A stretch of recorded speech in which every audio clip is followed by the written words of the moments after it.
မိမိတို့ရဲ့တဏ္ဍာမှာဇာကဒေါသမောဟအစရှိတဲ့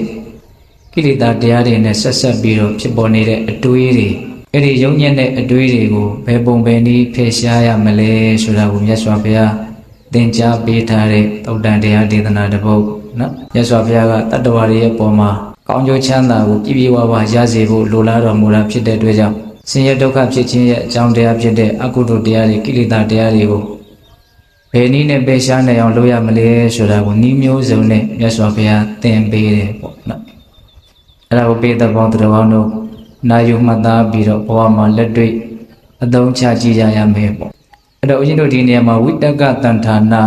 ဝိတက္ကဆိုတဲ့စကားလုံးလေးအလုံးနားရင်ထားပြီးသားဝိတက်ဆိုတာဘာတော့အတွေးပေါ့နော်အတွေးတွေတွေးနေတာဒီအတွေးတွေဆိုတာကအတွေးတိုင်းဆိုးတယ်လို့ပြောလို့တော့မရပါဘူးကောင်းတဲ့အတွေးတွေလည်းမရှိဘူးလားဗျာနော်တချို့အတွေးတွေကအလွန်ကောင်းမွန်တဲ့အတွက်ကြောင့်သူ့ကိုများများတွေးပေးနိုင်မယ်ဆိုရင်ပွားများအထောက်နိုင်မယ်ဆိုလို့ရှိရင်နိဗ္ဗာန်ချမ်းသာဖို့တောင်ရစေနိုင်တယ်လို့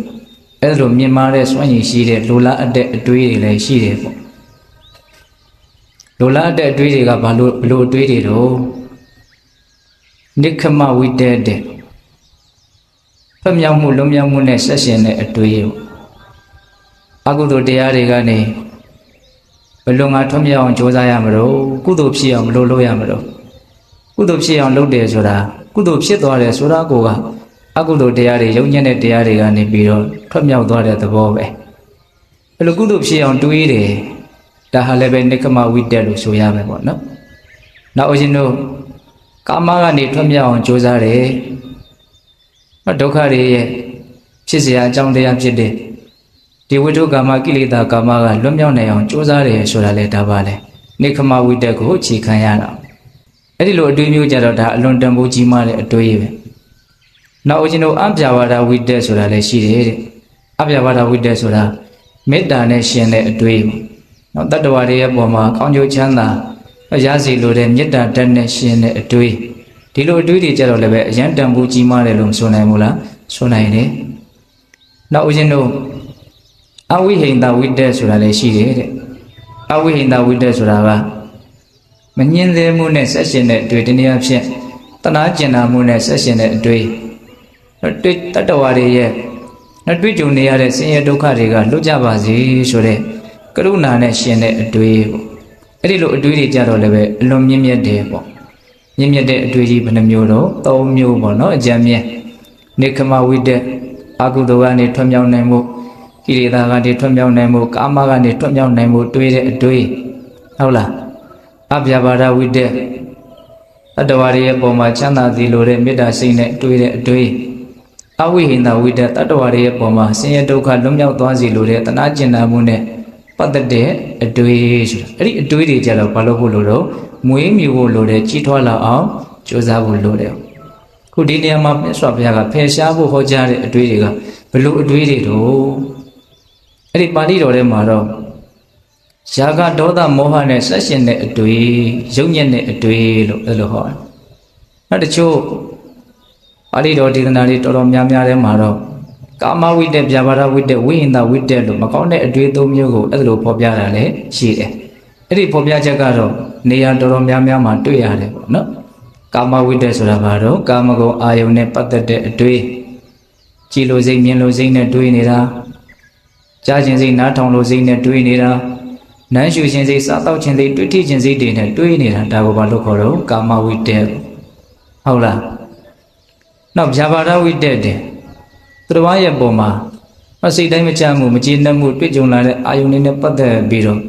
စိတ်တူမှုဒေါသဖြစ်မှုအလိုမကျမှုတွေနဲ့တွေးနေတဲ့အတွေ့ကိုကြတော့ဗျာပါဒဝိတ္တဒေါသနဲ့ဆက်ရှင်တဲ့အတွေ့ပေါ့နော်နောက်အရှင်တို့ဝိဟိန္ဒဝိတ္တဝိဟိန္ဒဝိတ္တကြတော့သူကဒေါသအပြင်းသားဖြစ်သွားပြီမကျေနပ်ယုံများစိတ်တိုင်းမကြယုံများမကဘဲနဲ့အဲ့ဒီမကျေမနပ်ဖြစ်နေတဲ့စိတ်တိုင်းမကြဖြစ်နေတဲ့တတ္တဝါသုံးဖို့တက်မဲ့ဓာရီရဲ့ပုံမှာဖြည့်စည်းလိုစိတ်နဲ့ညှင်းဆဲလိုစိတ်နဲ့မှတွေးလာတဲ့အတွေ့ပါနော်ဒီလိုဒုက္ခရောက်တော့ပြောလိုက်ရမှကိုကျင်နေမယ်လှုပ်လိုက်ရမှကိုကျင်နေမယ်ဘလို့ပြောရမလဲဘလို့လှုပ်ရမလဲသူကဆင်းရဲသွားအောင်နော်ကာယကံဝစီကံအဖြစ်ကြိုးစားဖို့စိတ်ကူးတာတွေးတာဒါကိုဘာပြောတော့ဝိဟိန္ဒဝိတ္တ အဲ့ဒီကာမဝိတ္တဗျာပါဒဝိတ္တဝိဟိတဝိတ္တဆိုတဲ့ရုပ်ညက်တဲ့အတွေးတွေကတော့ဆင်းရဲဒုက္ခကိုဖြစ်စေတဲ့အတွက်ကြောင့်ဖယ်ရှားရမယ်အတွေးတွေပေါ့အဲ့ဒါမြတ်စွာဘုရားကဒီသုတ်တံမှာတော့ယာကဒေါသမောဟနဲ့ဆက်ရှင်တဲ့အတွေးလို့အဲ့လိုပြောတယ်ကာမဝိတ္တဗျာပါဒဝိတ္တဝိဟိတဝိတ္တဆိုတဲ့အသုံးအနှုန်းလေးနဲ့မပြောဘူးနော်ယာကဒေါသမောဟယာကဆိုတာဘာပြောတာတော့ဆွဲမဲ့တာကိုပြောတာလောဘအပြင်းသားပေါ့နော်ဝိဖြူဖြူလေးပေါ်မှာတော့ဆွဲတည်တဲ့ထင်းစီတဲ့ဆေးရောင်တစုံတရာကျသွားပြီဆွဲသွားပြီဆိုလို့ရှိရင်ချွတ်ဖို့တော်တော်ခက်သွားတယ်နော်မင်းနေပါလေစိုးသွားပြီဆိုလို့ရှိရင်ချွတ်ဖို့မလွယ်တော့ဘူးအဲ့လိုပဲအာယုံတစ်ခုရဲ့ပုံမှာစိတ်ကအရန်စိုးရသွားတယ်မကြာခဏအမှတ်ရနေတယ်တော့ဒါကိုကြည်ကျင်နေတယ်မြင်ကျင်နေတယ်ကြားကျင်နေတယ်ဒါကိုပဲစိတ်ကရောက်နေတယ်ဒါနဲ့ပဲတွေ့ကျင်နေတယ်ဘာဖြစ်နေတော့စိုးရနေတယ်အဲ့ဒါကိုဘာလို့ခေါ်တော့ယာကဟုတ်ရလားနော်ဒေါသဆိုတာကျတော့ပိဿတို့နားလည်ပါတယ်စိတ်တိုင်းမကြတာအလိုမကြတာစိတ်တိုတာစိတ်ဆိုးတာနော်ဗမာစကားလုံးဖြစ်နေပါပြီဒေါသကမောဟဆိုတာကျတော့အမှန်တရားကိုမသိတာမဖြစ်ပေါ်နေတာကတစ်မျိုးကိုသိထားတာနားလည်ထားတာကတစ်မျိုးဒီလိုမျိုးဖြစ်နေတဲ့အခြေအနေနဲ့သိနေတဲ့အခြေအနေနဲ့ကထပ်တူမကြဘူးဒါဘာမှပြောတော့မောဟပြောရလို့ရှိရင်တော့သစ္စာလေးပါအမှန်တရားကိုမသိတာဝါခဏဟာဆင်းရဲတယ်လို့မသိဘူးလူချင်းမမောမှုလောဘသည်ဒုက္ခဖြစ်ခြင်းရဲ့အကြောင်းတရားဖြစ်တယ်လို့မသိဘူးလောဘချုပ်ခြင်းသည်ဒုက္ခချုပ်ရာဖြစ်တယ်လို့မသိဘူးမဂ္ဂင်၈ပါးသည်ဒုက္ခချုပ်ရာသို့ဆက်ရောက်စေတဲ့တခုတည်းသောလမ်းကြောင်းဖြစ်တယ်လို့ဒါကိုလည်းမသိဘူးအမှန်တရားကြီး၄ချက်ကိုမသိတယ်ကိုမောဟလို့ဒေသနာတော်တွေထဲမှာမြတ်စွာဘုရားအတိပ္ပယ်ဖွင့်ဆိုပြတာကိုများစွာတွေ့ရတယ်ပေါ့ခုဒီမှာမြတ်စွာဘုရားကဖယ်ရှားဖို့ကြိုးစားရမယ်ဖယ်ရှားဖို့ကြိုးစားတဲ့နေရာမှာဘယ်ပုံမနည်းစူးစမ်းမလဲလို့သင်ပြထားတဲ့နေရာမှာဖယ်ရှားမှုစူးစမ်းရမယ်အတွေ့ကဘလို့အတွေ့တော့ယာကဒေါသမောဟနဲ့ဆက်ရှင်တဲ့အတွေ့ယုံညံ့တဲ့အတွေ့ပူလောင်တဲ့အတွေ့အဲ့ဒီအတွေ့တွေဖြစ်လာပြီဆိုရင်ဘလို့လုပ်ရမလဲဆိုတာကိုမြတ်စွာဘုရားသင်ပေးတာအဲဘလို့စပြီးတော့ဟောထားတော့ဆိုတော့ယဟန်တို့တဲ့တရားဘာဝနာလုပ်အထောက်ကြတဲ့ပုဂ္ဂိုလ်တွေအတွက်ဒီလိုယာကဒေါသမောဟနဲ့ဆက်ရှင်တဲ့ယုံညံ့တဲ့အတွေ့တွေဆိုတာယံဖန်ယံခါဖြစ်လာတတ်တယ်ဟုတ်လားဝိပဿနာဘာဝနာတရားကြိုးစားအထုတ်ဖို့နောက်အခြေခံအဖြစ်တည်ငြိမ်မှုဆိုတဲ့တမာတိကိုရဖို့အတွက်အရင်ကြိုးစားကြရတာရှိတယ်ဟုတ်လားအဲ့ဒီလိုမြင့်မြတ်တဲ့အစဉ်အတန်းရှိတဲ့စိတ်ကိုရအောင်ကြိုးစားတဲ့နေရာမှာဒီယာကဒေါသမောဟနဲ့ဆက်ရှင်တဲ့အတွေးတွေကဖြစ်လာတတ်တယ်တဲ့အဲ့လိုဖြစ်လာပြီဆိုလို့ရှိရင်ဘယ်လိုလုပ်ရမလို့တဲ့နောက်နံပါတ်1အာယုံပြောင်းတဲ့နည်းနဲ့အဲ့ဒီအတွေးတွေကိုဖယ်ရှားရမယ်ဒါကအကျဉ်းမြင့်လေးဘုံဘုံတို့ကမတိကအနေနဲ့ပြောလိုက်တာပါအာယုံပြောင်းပြရမယ်ဆိုလိုတာကဒီအတွေးတွေကဘာကြောင့်ဖြစ်နေတာတော့ဘာကိုအကြောင်းပြုပြီးတော့ဒီအတွေးဖြစ်နေတာတော့အဲ့လိုဆိုရင်အဲ့ဒီအတွေးဖြစ်ခြင်းရဲ့အကြောင်းတရားကိုမစဉ်းစားတော့ဘူးနော်အကုသိုလ်ဖြစ်ခြင်းရဲ့အကြောင်းတရားတွေကိုမစဉ်းစားတော့ဘူးမတွေးတော့ဘူးကုသိုလ်ဖြစ်ခြင်းရဲ့မြင့်မြတ်တဲ့မွန်မြတ်တဲ့အာယုံကိုပြောင်းပြီးတော့စဉ်းစားဆင်ခြင်ခြင်းအပြင်စောစောကဖြစ်နေတဲ့ယုံညံ့တဲ့အတွေးတွေကိုဖယ်ရှားပြင်မယ်ပေါ့အာယုံကိုပြောင်းပြင်လိုက်တာဟုတ်လားအဲ့ဒါကိုမြတ်စွာဘုရားကဥပမာဘယ်လိုပေးတုံးဆိုတော့နော်လက်သမားဆရာကနော်ကြီးတဲ့တက်ကိုနှုတ်ပြခြင်းနဲ့ဆိုလို့ရှိရင်သေးတဲ့တက်နဲ့အရင်ရိုက်ပြီးတော့ချွတ်ရတယ်တဲ့အဲ့ဆိုကြပါစို့ဦးဇင်းတို့ဒါလွှတ်တိုက်တဲ့လူတွေဦးဇင်းတို့ကတော့ရွာမှာနေကြတော့ကလွှတ်တိုက်တဲ့ဒကာကြီးတွေလွှတ်တိုက်ကြတာကိုတွေ့ရတယ်ဒါလွှတ်ချောင်းကောင်းကောင်းဆွဲလို့ရအောင်နောက်ခွဲပြီးသားပြင်ပြားနှစ်ချက်ကြားကိုလွှတ်ချောင်းကြားတဲ့ကိုတက်ကြီးထိုးတာတက်ကြီးရိုက်တာအဲ့ဆိုရင်လွှတ်ဆွဲရတာပို့ပြီးတော့လွှတ်မညက်ဘူးပေါ့ပြီးလို့အဲ့ဒီတက်ကိုနှုတ်ချင်ပြီဆိုလို့ရှိရင်ဘယ်လိုလုပ်အောင်တော့သူ့ရဲ့ရှေ့ကနေပေါ့သူ့တဲ့နည်းနည်းသေးတဲ့စိုးလေးရိုက်ထည့်လိုက်လို့ရှိရင်စောစောကရိုက်ထားတဲ့တက်ကြီးဟာချောင်းပြီးတော့ပြုတ်ထွက်သွားတယ်ဒါကိုမြတ်စွာဘုရားဥမာပေးတာနော်သေးငယ်တဲ့တက်ဆုမေနလို့ဒီလိုလဲသုံးတယ်တန်ချောင်းပါဟုတ်လားသေးငယ်တဲ့တက်ဆုဖြင့်ကြီးတဲ့တက်ဆုကိုရိုက်ချွတ်ပြီးတော့ဆွဲနှုတ်လိုက်သလိုမျိုးနော်မုံမြတ်တဲ့ကောင်းမွန်တဲ့အာယုံကိုပြောင်းပြီးတော့နော်စဉ်းစားလိုက်ခြင်းတွေးတောလိုက်ခြင်းအဖြစ်အာယုံပြောင်းလိုက်ခြင်းအဖြစ်စောစောကဖြစ်နေတဲ့ယုံညံ့တဲ့အတွေးတွေမှဖြစ်သွားတော့ဖြောက်သွားတယ်တဲ့အဲ့ဒီနီးကအလွန်တရာမှအသုံးတဲ့တဲ့နီးပဲနော်ကျန်တဲ့နီးတွေလည်းပဲအသုံးသူ့ဟာနဲ့သူတော့တဲပါတယ်နီး၅မျိုးတောင်မြတ်စွာဘုရားပြောတယ်ခုဒီနီးလေးကိုတော့ဦးဇင်းတို့နည်းနည်းလေးဦးစားပေးတော့ပြောခြင်းနဲ့အာယုံပြောင်းတဲ့နီးအဲ့ဒါကိုသူ့ရဲ့ဒီသုတ်တံမှာဖွင့်ဆိုတဲ့အထကထာထဲမှာအจิตတဝဖွင့်ဆိုပြတယ်ဆိုကြပါစို့တဲ့ဇာကဒေါသမောဟတွေကဘာကြောင့်ဖြစ်တာတော့ တခုချင်းစိတ်ရှိလဲရှင်းပြတဲ့တက္ကရာဆရာတော်ဘုရားကြီးကဟုတ်လားဆိုကြပါစို့ຢာကဖြစ်တယ်ဆွဲမဲ့မှုဖြစ်တယ်ဆိုတာက2မျိုးရှိတယ်သက်ရှိတတ္တဝါတွေလူသားတွေနဲ့ပတ်သက်ပြီးတော့ဆွဲမဲ့တဲ့ຢာကရှိတယ်တဲ့နောက်တက်မဲ့သင်္ခါရဗဟိတနောက်ပစ္စည်းဝတ္ထုတွေနဲ့ပတ်သက်ပြီးတော့ဆွဲမဲ့တဲ့ຢာကလည်းရှိတယ်တဲ့ဟော2မျိုးကွဲသွားတယ်နော်ဆွဲမဲ့မှုဆိုတာလူချင်းချင်းပုံမှာဖြစ်တဲ့ဆွဲမဲ့မှုရှိတယ်ပရိစ္ဆန်လေးတွေရဲ့ပုံမှာဆွဲမဲ့တဲ့ຢာကကောမရှိဘူးလားရှိရနော်အဲ့လိုပဲဦးဇင်းတို့သင်္ခါရတရားတက်မဲ့ဗဟိတဝတ္ထုပစ္စည်းတွေရဲ့ပုံမှာဆွဲမဲ့တဲ့ຢာကလည်းရှိတယ်အဲ့ဒါကိုကြောက်တော့အောင်ဘယ်လိုလုပ်အောင်မလို့ဆိုတော့ကိုယ့်ရဲ့ຢာကတတ္တဝါတွေရဲ့ပုံမှာဖြစ်နေတဲ့ຢာကဆိုလို့ရှိရင်တော့အတုပဘာဝနာဆိုတဲ့အတုပနမိတ်မတင့်တယ်ဘူးဆိုတဲ့ဒီအနေထားဒီအာယုံကိုမြင်အောင်အာယုံပြုခြင်းအဖြစ်စဉ်းစားခြင်းအဖြစ်အဲ့ဒီຢာကဆိုတဲ့ယုံညံ့တဲ့အတွေ့ကိုဖေရှားပြရတယ်ဟောပိုင်းခြားပြီးတော့ပြောတာနော်သက်မဲ့တွေရဲ့အပေါ်ပစ္စည်းဝတ္ထုတွေရဲ့အပေါ်မှာဖြစ်နေတဲ့ຢာကဆိုရင်တော့အနိစ္စသဘောကိုစဉ်းစားပြီးတော့စဉ်းစားဆင်ခြင်ရမယ်တဲ့မတည်မြဲတဲ့သဘာဝပေါ့နော်မတည်မြဲတဲ့သဘာဝကိုစဉ်းစားဆင်ခြင်ခြင်းအဖြစ်သက်မဲ့အရာဝတ္ထုတွေရဲ့ပုံမှာဆွဲမဲ့နေတဲ့ຢာကကိုဖယ်ရှားရမယ်တော့ဒီနေရာမှာဦးဇင်းတို့သက်ရှိတွေရဲ့ပုံမှာဖြစ်တဲ့ຢာကဆိုရင်အတုပမတင့်တယ်တဲ့အာယုံကိုပြောင်းရမယ်ဟုတ်လားသက်မဲ့တွေရဲ့ပုံမှာဖြစ်နေတဲ့ຢာကဆိုလို့ရှိရင်အနိစ္စဆိုတဲ့မတည်မြဲမှုဆိုတဲ့အာယုံကိုပြောင်းယူရမယ်အဲ့တော့အတုပနဲ့ပတ်သက်ပြီးတော့ဒီနေ့ကလည်းပဲဦးဇင်းတို့အများကြီးပြောခဲ့ပါတယ်အဲ့ဒီသုတ္တံမှာဖွင့်ဆိုတဲ့တက္ကရာထဲမှာလည်းအများကြီးပြောထားတယ်တော့ငါဆွဲမဲ့နေတဲ့အရာကတကယ်ဆွဲမဲ့เสียကောင်းလို့လားတကယ်ဆွဲမဲ့เสียဟုတ်သလားကိုယ့်ကိုယ်ပဲစီစစ်ကြည့်ရမယ်တဲ့တော့7ကိုဆွဲမဲ့တာလားတော့သွေးတွေကိုဆွဲမဲ့တာလားအပေါ်ရန်အုပ်ထားတဲ့အရေပြားကိုဆွဲမဲ့တာလားအမာကအယိုးကြီးကိုဆွဲမဲ့တာလားလွှမ်းခြုံထားတဲ့မုံမှန်ထားတဲ့အသားတွေကိုဆွဲမဲ့တာလားဓမ္မပေါ်အထဲကတော့အသက်ရှင်သန်ဖို့အတွက်ရုန်းကန်လှုပ်ရှားနေကြတဲ့အမျိုးမျိုးသောကုဋ္ဌာတကလေးစားတွေကိုပဲဆွဲမဲ့သလားအဲ့လိုတစ်ခုချင်းစီစစ်ကြည့်မယ်ဆိုရင်တော့ဆွဲမဲ့ခြင်းစရာကောင်းတာတစ်ခုမှမရှိဘူးဆိုတဲ့အဖြေမှထွက်မလာဘူးလားထွက်လာတယ်ဒါကပိဋကတို့တတိချာချာမှတ်ရမယ့်အရာပေါ့နော်ကိုယ့်ရဲ့ຢာကတည်းသက်ရှိတွေရဲ့ပုံမှာဖြစ်နေတယ်ဆိုရင်ဘာလုပ်ရမလို့အတုပါဆိုတဲ့အာယုံကိုပြောင်းရမယ်သက်မဲ့တွေရဲ့ပုံမှာဖြစ်နေတဲ့ຢာကဆိုရင်တော့အနိစ္စဆိုတာကိုအသုံးချရမယ်အာမတည်မြဲတာမဟုတ်ဘူးအခိုက်အတန့်ကာလတစ်ခုမှပဲဖြစ်ပေါ်နေတဲ့အရာတွေလို့အဲ့ဒါလို့စဉ်းစားရမယ်ပေါ့ဟုတ်လားအဲ့လိုနီးနဲ့ຢာကနဲ့ဆက်ရှင်တဲ့အတွေ့ကိုပြောင်းအောင်ဖြောင်းရမယ်တခါဒေါသဆိုကြပါစို့ဟောဒေါသကလည်းပဲဦးဇင်းတို့တတ္တဝါတွေရဲ့ပုံမှာဖြစ်တဲ့ဒေါသရှိတယ်နောက်တချို့အသိဉာဏ်အလွန်နေတဲ့ပုံကိုယ်တွေကြတော့တတ်မဲ့အရာဝတ္ထုတွေရဲ့ပုံမှာတောင်ဖြစ်တဲ့ဒေါသလည်းရှိတယ်ဟုတ်တယ်မဟုတ်လားနော်ဘာမှမဟုတ်တဲ့ပစ္စည်းဝတ္ထုစကြောက်တော့ခလုတ်တိုက်တယ်ဆိုရင်အဲ့ဒီခလုတ်ကြီးအဲ့ဒီတိုက်မိတဲ့ຢာကြီးကိုစိတ်တူတာမရှိဘူးလားတခါလေပစ္စည်းကိုသုံးရင်းနဲ့အစင်မပြေဘူးဆိုဒီပစ္စည်းကိုထုတ်ခွဲပြစ်ခြင်းသိတွေပေါက်လာတယ်နော်တခါလေဖုံးတွေကကြောင်းနေတာမျိုးဟုတ်လားလိုင်းရမကောင်းတာမျိုးဆက်ကြားလာလုံနေကြားတချို့ကဘာဖြစ်တော့အဲ့ဒါကိုပေါက်ခွဲပြစ်ခြင်းတာမျိုးရှိတယ်တချို့ပေါက်ခွဲပြစ်တာရှိတယ်နော်ဘုံကြောင့်မှာကိုရင်တစ်ပါးရှိတယ်တော်တော်စိတ်တူတယ် MP4 ကလေးတွေ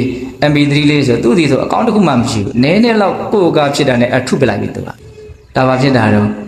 သက်မဲ့တွေရဲ့ပုံမှာဒေါသဖြစ်တာသက်ရှိတွေရဲ့ပုံမှာဒေါသဖြစ်တယ်ဆိုရင်တော့ဘာကိုအသုံးပြုရမလို့ဘလို့အာယုံပြောင်းရမလို့မေတ္တာအာယုံပြောင်းရမယ်တဲ့တတ္တဝါတွေရဲ့ပုံမှာနောက်ချမ်းသာစီလိုတဲ့မေတ္တာစိတ်ရဲ့မွန်မြတ်ပုံကိုနားလည်ပြီးတော့နောက်တတ္တဝါတွေရဲ့ပုံမှာချစ်ခင်မြတ်နိုးတဲ့စိတ်ချစ်ခင်မြတ်နိုးတဲ့စိတ်ဆိုတာကအလွယ်ပြောလိုက်တာပါကောင်းကျိုးချမ်းသာကိုလိုလားတဲ့စိတ်ကိုပြောတာဟုတ်လားကောင်းစေခြင်းနဲ့ချမ်းသာစေခြင်းနဲ့စိတ်ကိုမေတ္တာဒီနေရာမှာအောစရာတစ်ခုရှိတာကဒီစိတ်ပေါ်မှာပဲအဓိကမူတည်တယ်ဆိုတာလေးကိုနားလည်စေခြင်းတယ်ဒေါသဖြစ်တယ်ဆိုတော့လည်းပဲဒီတတ္တဝါတွေကိုအာယုံပြုပြီးတော့ဖြစ်တာမေတ္တာဖြစ်တယ်ဆိုတာလည်းဒီတတ္တဝါတွေကိုပဲအာယုံပြုပြီးတော့ဖြစ်တာဘာဖြစ်အောင်လုပ်မလဲဆိုတာကိုယ့်ပေါ်မှာအများကြီးမူတည်တယ်ဟုတ်လားမေတ္တာဖြစ်အောင်လုပ်မယ်ကွာမေတ္တာရဲ့ကောင်းကျိုးလေးတွေကိုနားလည်ပြီးတော့ဒါကမုံမြတ်တယ်တော့ဒါကအစင်တန်းရှိတယ်ဒါကလှုပ်တဲ့တယ်ဖြစ်တဲ့တယ်ဟောဒီလိုယုံကြည်မှုလေးနဲ့မေတ္တာဖြစ်အောင်လုပ်လိုက်မယ်ဆိုတော့လည်းပဲမေတ္တာကဖြစ်သွားပြန်တာပဲဟုတ်တယ်မဟုတ်လားဒါကြောင့်တတ္တဝါတွေရဲ့ပုံမှာဖြစ်တဲ့ဒေါသကိုတော့မေတ္တာတရားနဲ့ဖယ်ရှားနိုင်ရမယ်သက်မဲ့တွေရဲ့ပုံမှာဖြစ်တဲ့ဒေါသကိုကြတော့ဘာလို့ဓာတုမနတိကာရနဲ့ဖယ်ရှားရမယ်တဲ့ဓာတ်တဘာဝမင်းပထဝီဓာတ်ကိုစိတ်တူတာလားမာတဲ့သဘောပြောတဲ့သဘောကြီးကိုစိတ်တူတာလားမဟုတ်ဘူးဟုတ်လား တမမို့ယိုရှိနေတဲ့သဘောကြီးကိုစိတ်တိုးတာလားအာဘောတမမို့ပူတဲ့သဘောနှွေးတဲ့သဘောကိုပဲစိတ်တိုးနေတာလားတွန့်ကန်နေတဲ့သဘောလှုပ်ရှားနေတဲ့သဘောကိုပဲစိတ်တိုးတာလားလို့ခွဲချမ်းဝေဖန်ဖြစ်လိမ့်မယ်နော်ဓာတ်နဲ့ခွဲချမ်းဝေဖန်ဖြစ်လိမ့်မယ်ဆိုရင်သုံးတော့ကပစ္စည်းဖြစ်เสียပုံမှန်တန်လေးတောင်ဘာဖြစ်သွားတယ်နော်ပျောက်သွားနိုင်တယ်မောစိတ်ထဲမှာတော့ဘာကိုစိတ်တိုးမှာစိတ်တိုးစရာရှာလို့မတွေးတော့ဟုတ်လားဒါကြောင့်ပိဿပေါင်းသူတော်ကောင်းတို့နော်ဒေါသနဲ့ဆက်ရှင်တဲ့အတွေးကိုတော့တတ္တဝါတွေနဲ့ပတ်သက်လာရင်မေတ္တာကိုအသုံးပြုရမယ်တမဲ့တွေနဲ့ပတ်သက်လာရင်နော်ဓာတုမနတိကာရကိုအသုံးပြုရမယ်အမှတ်မိဖို့လိုတယ်နော်ဇာကနဲ့ပတ်သက်လာရင်သက်ရှိတွေဆိုရင်တော့အတုပကိုအသုံးပြုရမယ်တမဲ့တွေဆိုရင်တော့အနိစ္စကိုအသုံးပြုရမယ်ဒေါသနဲ့ပတ်သက်လာရင်သက်ရှိဆိုရင်မေတ္တာကိုအသုံးပြုရမယ်တမဲ့ဆိုရင်ဓာတုမနတိကာရကိုအသုံးပြုရမယ်ဒါကမြတ်စွာဘုရားပြောပြထားတဲ့ဘဝမှာတကယ်ကိုအသုံးတည့်တဲ့ပညာရေးလို့ဆိုနိုင်ပါတယ်ဟုတ်လားအပညာသင်နေကြတာပဲနော်ပရိဋိစာပိပညာကိုသင်နေတာဒီပညာကဘဝမှာချမ်းသာဖို့အတွက်အလွန်တရာမှနော်အသုံးတည့်တဲ့အလွန်တရာမှတန်ဖိုးကြီးမားတဲ့ပညာလို့ဆိုနိုင်မို့လားဆိုနိုင်တယ်တခါမောဟနဲ့ဆက်ရှင်တဲ့အတွေးတွေကြတော့ဘလို့လုပ်မလဲတဲ့အဲ့ဒါကိုလည်းပဲတက္ကရာမှာဖွင့်ပြထားတာရှိတယ်ဒီနေ့မှာမောဟဆိုတာမှန်မှန်ကန်ကန်မသိတာစုံဖြတ်ချက်မချနိုင်ဘူးတိုးလို့တွေးတော့ပြီးတော့နော်ဝိသိကိစ္စတွေဘာတွေလဲတခါတလေဖြစ်လာတာရှိတယ်ဟုတ်လားမဝေခွဲနိုင်ဘူးမဆုံးဖြတ်နိုင်ဘူးမသိရတာကိုကဆင်းရဲတာကြီးတစ်မျိုးဖြစ်တာမျိုးတခါတလေကြုံရဘူးလိမ့်မယ်မောဟထင်ရှားလာတာပေါ့နော်အဲ့ဒီလိုမျိုးမောဟနဲ့ဆက်ရှင်တဲ့အတွေးတွေဖြစ်လာပြီဆိုရင်တော့ဆရာကောင်းတမကောင်းနဲ့ပေါင်းတင်ဆက်ဆံပြီးတော့ဆရာကောင်းတမကောင်းကိုနှီးပြီးတော့လည်းပဲအဲ့ဒီမောဟကိုဖယ်ရှားနိုင်အောင်ကြိုးစားရမယ်တဲ့ဟုတ်လားပြီးတော့စာပေပရိယတ္တိရသော်ဘုရားဟောထားတဲ့ဒီဒေသနာတွေကိုလေ့လာလိုက်စားခြင်းအပြင်လည်းပဲအဲ့ဒီမောဟဓာတ်ကိုနည်းသွားအောင်ပါသွားအောင်ပျောက်သွားအောင်ကြိုးစားရမယ်အဲ့ဒီတည်းကကိုသိကျင်တာတွေသိစရာတွေအများကြီးနော်ပါလာပြီးတော့သိသွားပြီးတော့မောဟပျောက်သွားတာလည်းဖြစ်နိုင်တယ်နော်ဟုတ်လားပြီးတော့ဒီလိုလေးလာလို့မှမရဘူးဆိုရင်ကိုယ့်တက်သိတဲ့နားလေတဲ့ပုံကိုယ်တွေကိုမေးမြန်းရမယ်စုံစမ်းရမယ်တဲ့ဒါဘယ်လိုရှိတာလို့ဟုတ်လားအဲ့လိုမျိုးမေးမြန်းခြင်းဟာလည်းပဲမောဟနဲ့ရှင်တဲ့အတွေးတွေနေပါခြင်းရဲ့အကြောင်းဟုတ်လားပြီးတော့ဘာလို့အောင်ဆိုရံဖန်ရံခတရားဒေသနာကိုလည်းနာယူရမယ်တဲ့နော်သောတော်ကတော့စာသင်ရမယ်ဆိုတာကြတော့ तू ကစနစ်တကျနော်အစဉ်အတိုင်းကို तू ကဒီလိုသွားတာတရားနာတာကြတော့ तू ကဘလို့လာတော့ဟောပြတဲ့လူဟောထားတဲ့အတိုင်းနားထောင်တာကိုယ်လွဲမှုလေးတော့ရှိတယ်နော်ဒါပေမဲ့အဓိပ္ပာယ်ကတော့အရင်ကြီးကွာခြားတယ်လို့တော့မဆိုနိုင်ပါဘူးဘုရားရဲ့ဒေသနာတွေကိုလေ့လာကြတာပါပဲဟုတ်လားအေးနောက်ဆုံးဦးဇင်းတို့နောက်ဆုံးနည်းလေးကအကြောင်းဟုတ်သည်မဟုတ်သည်ကိုဆုံးဖြတ်ချက်ချတဲ့နည်းနဲ့လည်းပဲကိုယ့်ကိုစဉ်းစားဆင်ခြင်ပြီးတော့ဆုံးဖြတ်ချက်ချအောင်လုပ်ရင်းနဲ့လည်းပဲနော်မောဟဓာတ်တွေကိုနေပါတော့အောင်ကြိုးစားရမယ်ဟောဒါကဦးဇင်းတို့အာယုံပြောင်းတဲ့နည်းဆိုတာကနေပြီးတော့ကြည်ကြည်ပြည့်ပြည့်ဆက်ပြီးတော့နားလည်ထားရမယ်အကြောင်းအရာလေးတွေကိုပြောပြတာဟုတ်ရဲ့လားအဲ့ဒါဦးဇင်းတို့မောဟနဲ့ပတ်သက်လာလို့ရှိရင်เนาะဆရာကောင်းကိုမိရမယ်စာသင်စာချမှုကိုပြုရမယ်မေးမြန်းရမယ်တရားဒေသနာကိုနားရမယ်အကြောင်းဟုတ်သည်မဟုတ်သည်ကိုဆုံးဖြတ်ချက်ချပြီးတော့လည်းပဲမောဟဓာတ်ကိုဖယ်ရှားနိုင်အောင်ကြိုးစားရမယ်တဲ့ဒါဦးဇင်းတို့မကောင်းတဲ့အတွေးတွေယုံညံ့တဲ့အတွေးတွေကိုဖယ်ရှားဖို့ကြိုးစားတဲ့နေရာမှာနီလန်း9ရက်မြတ်စွာဘုရားသင်ပြပေးထားတာတဲ့ကအခုဒါနံပါတ်1နီလန်းဟုတ်လားကောင်းမြတ်တဲ့အာယုံပြောင်းယူခြင်းအပြင်ယုံညံ့တဲ့အတွေးတွေကိုဖယ်ရှားပြစ်မယ်ဥပမာကြီးတဲ့တတ်ဆုပ်ငယ်တဲ့တတ်ဆုပ်နဲ့နော်ရိုက်ချွတ်ပြီးတော့ဆွဲနှုတ်ပြစ်လိုက်တဲ့လိုမျိုးဥပမာတစ်ခါတည်းမှတ်ရမယ်ဟုတ်လားနောက်ရင်တို့ဒုတိယမြောက်မြတ်စွာဘုရားသင်ပြပေးတဲ့ယုံညံ့တဲ့အတွေးတွေကိုဖယ်ရှားတဲ့နည်းကဘာလဲဆိုတော့အဲ့ဒီဖြစ်ပေါ်နေတဲ့ယုံညံ့တဲ့အတွေးတို့ရဲ့အပြစ်အနာအဆာကိုစဉ်းစားဆင်ခြင်ရမယ်တဲ့သူလည်းပဲတော်တော်ထိရောက်မယ်လို့အရင်ထင်ပါတယ်နော်ဒီဖြစ်ပေါ်နေတဲ့ယုံညံ့တဲ့အတွေးတွေဟာနော်ဘာကိုအကြောင်းပြုပြီးတော့ဖြစ်လာတဲ့တော့ဆက်ပြီးတော့ဘလို့အကျိုးကျေးဇူးတွေကိုဖြစ်စေမှာတော့နော်သူ့ရဲ့နော်လားရာကဘာလဲဘာတွေဆက်ပြီးတော့ဖြစ်မှာလဲဒီကိစ္စကြီးอ่ะကောင်းတာတွေတော့ဘာမှဆက်ဖြစ်မှာမဟုတ်ဘူးနော်ဟုတ်တယ်မဟုတ်လားရှင်ရတာတွေပဲဆက်ဖြစ်မှာနော်အဲ့ဒီလိုမျိုးဦးဇင်းတို့ဒီယုံညံ့တဲ့အတွေးတွေရဲ့အပြစ်ကိုစဉ်းစားဆင်ခြင်ခြင်းအပြင်လည်းပဲကိုယ့်ရဲ့ယုံညံ့တဲ့အတွေးတွေဟာရပ်တန့်သွားနိုင်တယ်အဲ့ဒါကိုမြတ်စွာဘုရားဥမာဘလို့ပေးလဲဆိုတော့နော်လှခြင်းပါခြင်းနဲ့အရွယ်လေးလူလင်မျိုးလုံမမျိုးလေးရင်မိုးချုပ်ပြီးကားသာဖိလိန်ပြင်ဆင်ပြီးကားသာတစုံတစ်ယောက်ကသူ့ကိုအနိုင်ထက်ပြုတ်ပြီးတော့နော်မွေကောင်ဘုတ်အပိုင်းအစကိုဖြစ်စီခွေးကောင်ဘုတ်အပိုင်းအစကိုဖြစ်စီသို့မဟုတ်လူကောင်ဘုတ်အပိုင်းအစကိုဖြစ်စီနော်လောက်တွေပါတွေကြာပြီးတော့နန်းစော်နေတဲ့ဟုတ်လားဒီအပုတ်အပိုင်းအစကြီးကိုသူ့ရဲ့လေပင်ကိုအတင်းအကျပ်တကားတဲ့ချုပ်နှောင်ပြီးတော့ဆွဲပေးထားမယ်ဆိုလို့ရှိရင်အဲဒီလူလင်မျိုးလုံမမျိုးဟာဒီအပုတ်ကောင်ဖြင့်သူဘာလို့တော့ယွန်ရှာတယ်ဆက်ဆုပ်တယ်ရှက်တယ်အဲ့ဒီဥမာတိုင်းပဲတဲ့ ဖြစ်ပေါ်နေတဲ့ယုံညံ့တဲ့အတွေးတွေရဲ့အပြစ်အနာစာကိုပဲပဲနေနေစဉ်းစားဆင်ခြင်ခြင်းအပြင်ဒီအပြစ်တွေရဲ့အပေါ်မှာဒီယုံညံ့တဲ့အတွေးတွေရဲ့အပေါ်မှာယွန်ရှာတဲ့စိတ်ဆက်ဆုပ်တဲ့စိတ်ဟုတ်လားဒါတွေကိုမမြတ်နိုးတဲ့စိတ်တွေနဲ့ဒါတွေကမဖြစ်သွားနိုင်တော့ပျောက်သွားနိုင်တယ်ဖယ်ရှားပြီးသားဖြစ်သွားနိုင်တယ်ဒါကြောင့်ဒီယုံညံ့တဲ့အတွေးတွေရဲ့အပြစ်တွေကိုလည်းပဲအများကြီးသိအောင်မြင်အောင်ကြိုးစားရမယ်နော်ຢာကနဲ့ရှင်တဲ့အတွေးဒေါသနဲ့ရှင်တဲ့အတွေးမောဟနဲ့ရှင်တဲ့အတွေးဒီအတွေးတွေကများလာပြီဆိုလို့ရှိရင်ဝစီကံဆိုပြီးတော့နော်ယုံညံ့တဲ့အပြောတွေကိုဆက်ပြီးတော့ဖြစ်စေလိမ့်မယ်ထပ်ပြီးတော့ဦးဇင်းတို့မထိနိုင်ဘူးဆိုလို့ရှိရင်ကာယကံဆိုပြီးတော့ယုံညံ့တဲ့အလုပ်တွေကိုဆက်ပြီးတော့ဖြစ်စေလိမ့်မယ်အဲ့ဒီလိုကာယကံမြောက်ဝစီကံမြောက်နော်ရုံရင်ရင်ကြင်ကြင်ထန်ထန်ဖြစ်တဲ့အနေအထားတွေရောက်သွားပြီဆိုလို့ရှိရင်တော့နော်အလွန်ကြီးကျယ်တဲ့ယုံညံ့တဲ့ဆိုးကျိုးကိုပေးဖို့အတွက်အများကြီးအခွင့်သာသွားပြီဟုတ်တယ်မဟုတ်လားဦးဇင်းတို့အခုအပေလေးပုံမှာဒုက္ခရောက်နေကြတဲ့တတ္တဝါတွေဟာတကယ်စင်စစ်ဒီယုံညံ့တဲ့အတွေးတွေကိုပဲအကောင့်ထဲပေါ်ပြီးတော့ယုံညံ့တဲ့ကံတရားတွေကိုပြုတ်ပြီးတော့ယုံညံ့တဲ့အကျိုးရလဒ်တွေကိုရရှိနေကြတာဒါကအလွန်အားကြီးတဲ့သူ့ရဲ့ဆိုးကျိုးကိုပြောတာပေါ့တကယ်စဉ်းစားကြည့်မယ်ဆိုရင်ဒီယုံညံ့တဲ့အတွေးတွေဟာဖြစ်စေအခိုက်အတန့်မှာလည်းပဲပူလောင်မှုပင်ပန်းမှုဆင်းရဲမှုရှိတယ်ဆိုတာကိုကိုယ်မှာတတိကောင်းမယ်ဉာဏ်ကောင်းမယ်မှန်မှန်ကန်ကန်သိနိုင်မယ်ဆိုလို့ရှိရင်အဲ့ဒါကိုလည်းတွေ့ရနိုင်တယ်ပေါ့သူဖြစ်နေတဲ့အချိန်မှာကိုပဲမသက်သာတဲ့သဘောပင်ပန်းတဲ့သဘောဆင်းရဲတဲ့သဘောကတော့ရှိနေတာပဲဟုတ်လားပြီးရင်ယုံညံ့တဲ့ကံတရားတွေကိုပြုမိမယ်ဆိုလို့ရှိရင်တော့ယုံနေတဲ့အကျိုးပေးတွေကိုဆက်ပြီးတော့မရနိုင်ဘူးလားရသွားမှာပဲဒါကြောင့်သူ့ရဲ့အပြစ်တွေကိုလည်းအများကြီးစဉ်းစားတတ်ဖို့စဉ်းကျင်တတ်ဖို့မလိုဘူးလားလို့ရနော်ဘုရင်တို့ကောသလမင်းကြီးကမြတ်စွာဘုရားကိုမေးတာလေးတစ်ခုရှိတယ်မြတ်စွာဘုရားတဲ့တတ္တဝါတွေရဲ့တန်တမှာဘယ်လိုတရားတွေဖြစ်လာလို့ရှိရင်အဲ့ဒီတတ္တဝါတွေကပင်ပန်းမှလည်းဆင်းရဲမှလည်းအကျိုးမဲ့ဖြစ်မှလည်းလို့အဲ့လိုမေးတယ်ဒီတော့မြတ်စွာဘုရားကတခါကြီးတတ္တဝါတွေရဲ့တန်တမှာလောဘဒေါသမောဟဆိုတဲ့ဒီတရားစိုးတွေဖြစ်လာလို့ရှိရင်အဲ့ဒီတတ္တဝါတွေဆင်းရဲလိမ့်မယ်အဲ့ဒီတတ္တဝါတွေပင်ပန်းလိမ့်မယ်အဲ့ဒီတတ္တဝါတွေမချမ်းမသာနေရလိမ့်မယ်လို့အဲ့လိုမြတ်စွာဘုရားဟောတယ်အဲ့ဒီသုတ်တန်လေးရှိတယ်အဲ့ဒီသုတ်တန်လေးရဲ့အဆုံးသတ်မှာနော်စိတ်ဝင်စားတဲ့အကောင်းတဲ့ဥမာလေးနဲ့ပေးပြီးတော့မြတ်စွာဘုရားဟောထားတဲ့ဂါထာလေးရှိတယ်ဒါပေးတဲ့တို့ကြာဝေးသားလည်းဖြစ်ကောင်းဖြစ်နိုင်တယ်လောဘောဒေါသောစမောဟစပုရိတံပပစေတတံဟိန္တန္တိအတ္တတံဗုဒ္ဓဒဇတာရံဝတံဖလံတတ္တဝါတွေရဲ့တန်တမှာလောဘဒေါသမောဟဆိုတဲ့နော်အလိုဆန္ဒတွေမကျေနပ်မှုတွေတူဝေမိုင်မဲမှုတွေဒါတွေဖြစ်လာပြီဆိုလို့ရှိရင်ဒဇတာရံဝတံဖလံအခွန်လေးရဲ့အနှစ်ရှိတဲ့အပင်ရဲ့အသီးဟာအဲ့ဒီအပင်ကိုပဲပြန်ပြီးတော့တတ်တယ်လို့မျိုးအဲ့ဒီလောဘဒေါသမောဟကအဲ့ဒီတတ္တဝါကိုအသေးတက်လိုက်မယ်လို့ဟောအဲ့လိုဟောတာအခွန်လေးရဲ့အနှစ်ရှိတဲ့အပင်ဆိုတာဘာပြောတာလဲဝါပင်တို့ကျူပင်တို့ပြောတာနော်ဝါပင်ရဲ့ဝါသီးဟာဝါပင်ကိုတတ်တယ်ကျူပင်ရဲ့ကျူသီးဟာကျူပင်ကိုတတ်တယ်ငပြောပင်ရဲ့ငပြောသီးဟာငပြောပင်ကိုတတ်တယ်ဟုတ်လားပေပင်ရဲ့ပေသီးဟာပေပင်ကိုတတ်တယ်ဒါကတတ်တာလို့ဒီဦးဇင်းတို့အပင်လောကရဲ့စမ်းကြယ်မှုလေးတွေပေါ့ဟုတ်လားအပင်လောကရဲ့စမ်းကြယ်မှုလေးတွေဒါကိုမြတ်စွာဘုရားဥမာပေးတာ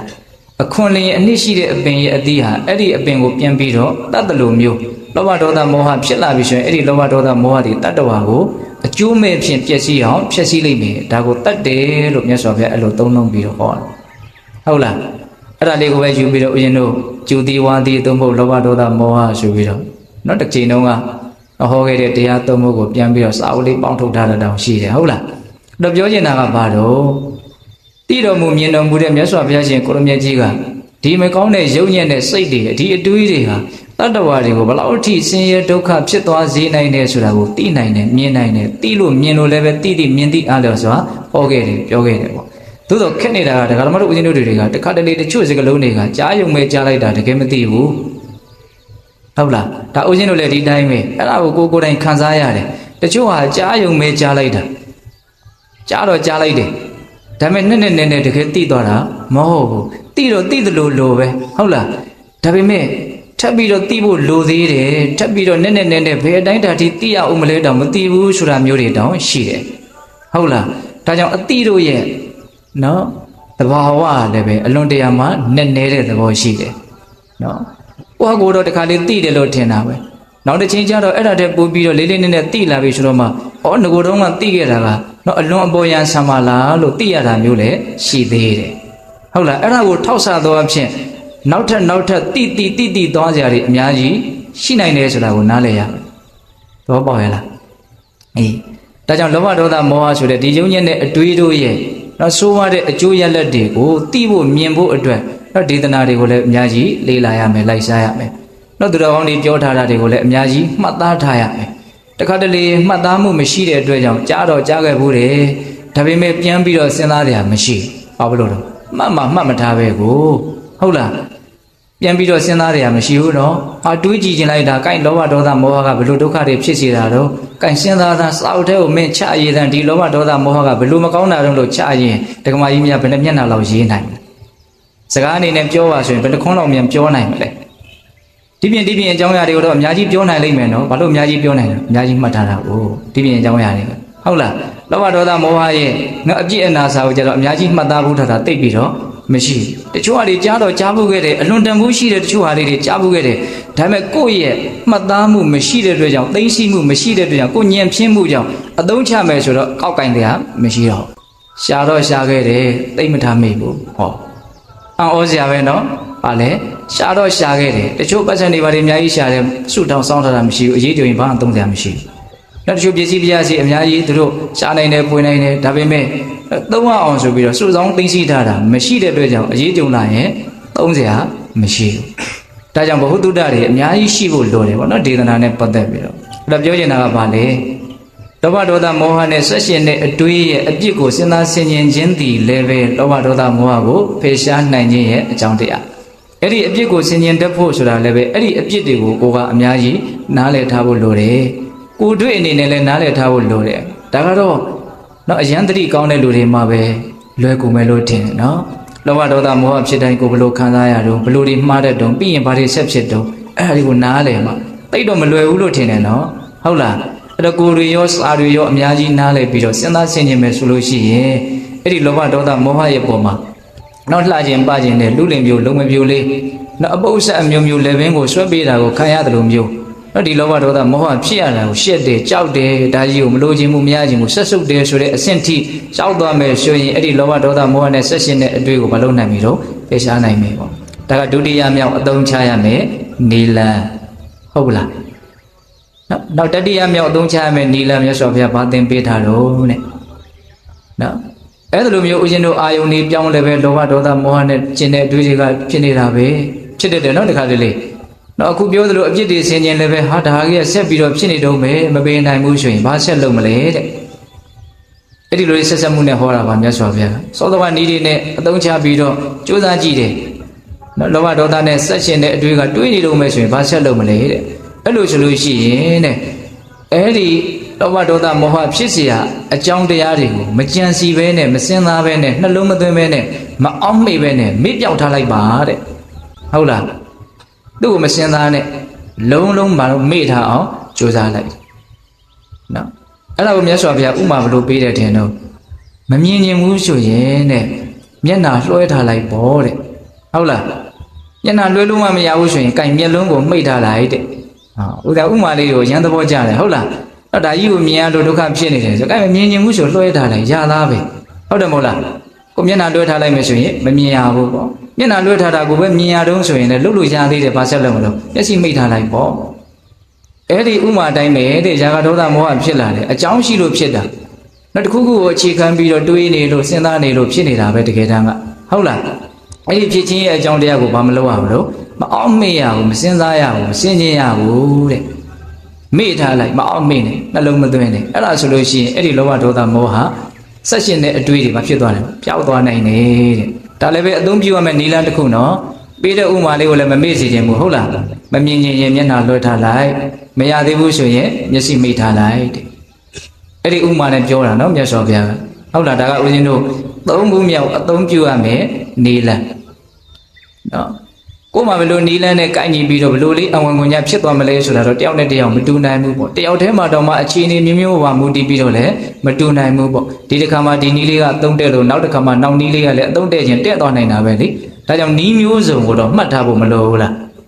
းပြီးမှကိုကဘယ်နည်းကိုပို့ပြီးတော့သဘောကျလဲဆိုတာကိုယ်သဘောကျတဲ့နည်းကိုရွေးချယ်ပြီးတော့သုံးကြည့်ပေါ့ဟုတ်လားဒါကသုံးခုမြောက်နည်းလမ်း